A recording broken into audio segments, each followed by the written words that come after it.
on fauve dans Monsieur Marot, qui meurt à Eroc et Our. Voilà. Allez-y, Monsieur Marot. En voici, c'est une histoire de petit Olivier de Fèvre. C'est un grand monsieur en wallon d'Altin. Et cet Olivier-là, il est né à deux frères. Et il aimait bien le petit gars tous les deux. Donc c'est le gars, l'autre c'est le trappiste. Ça fait qu'ils se retrouvaient entendus pour... Ils allaient donc mouloud pour boire le verre. Mais là, Joseph, qui mourut, c'est Olivier, c'est aussi. Ça fait qu'Adam, quand il allait dans le cabaret, il demandait les deux verres. Un trappiste et un petit goutte. Le gens qui le connaissaient bien savaient bien ce qu'il avait fait. Mais le gens qui ne le connaissaient pas, ils se demandaient, mais qu'est-ce qu'il veut, ça? Et là, quand il perdait ses verres, Alten Joseph choquait les petites gouttes de blanc contre les verres, il buvait à le sang de la Joseph. Là. Et juste aussi, il buvait les deux verres. Giù in Astonella. Giù in Astonella, il a vosté au docteur. Ah non, ça c'est tendance. Ça, c'est militaire. Ah, c'est lui qui a raconté ça. Nous avons l'habitude, nous, de boire chacun le verre. Et en souvenance, on pourrait attendre par un médecin. Parce que il faut y aller, il faut y aller faire un terme à Congo. Mais ça ne fait rien, en souvenance, on pourrait, comme d'habitude, les deux verres et chambre.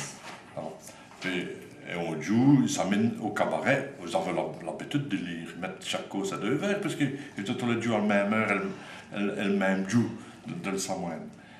Mais ce jour-là, il dit, ah non, il faut me servir deux. Donc c'est bon.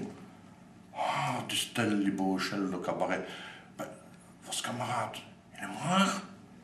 Ben, non, j'ai dit le docteur tout à l'heure, il m'a dit que je ne peux plus brûler.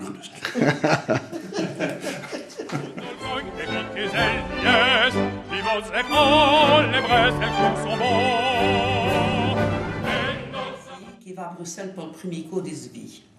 Ça fait qu'il arrivait là, mon frère, il hébergeait mon frère. Hein. Mais il n'a rien pour ce qu'on dit. Qui dit, frère, écoute, ici à Bruxelles, les frères causent français. Hein. Ici à Bruxelles, on est propre, qui dit ainsi. On change de caleçon tous les jours, qui dit. Hein, on met des petites chemisettes et tout, mais tu dois aller acheter du linge en ville. Et comme c'est l'hiver, qui lui dit son frère, tu vas acheter un caleçon long. Ah bon, qui dit, ça fait qu'il va en ville, il va aux galeries, là, à Bruxelles, et va acheter des caleçons longs. Et il revient au binoche, il dit à sa femme, tu vas rester, hein? À Bruxelles, ils ont dit que ça c'était vraiment plus confortable, vraiment plus propre qu'en mettant des caleçons longs, c'était ainsi. Oh ben ça va, des styles de femmes, tu peux bien les mettre. Fait qu'il enfile ses grands caleçons, et il va dans les campagnes, il va avec ce tracteur. Mais là qu'il est en pleine campagne, on a envie.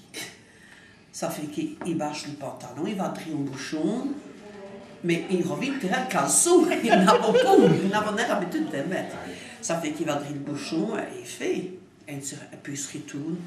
On dit, John, il a raison, frère, c'est vraiment plus propre. Mais c'est un top. Il remonte sur ce tracteur et il dit, oh, ben c'est quand même plus confortable. On sait de ce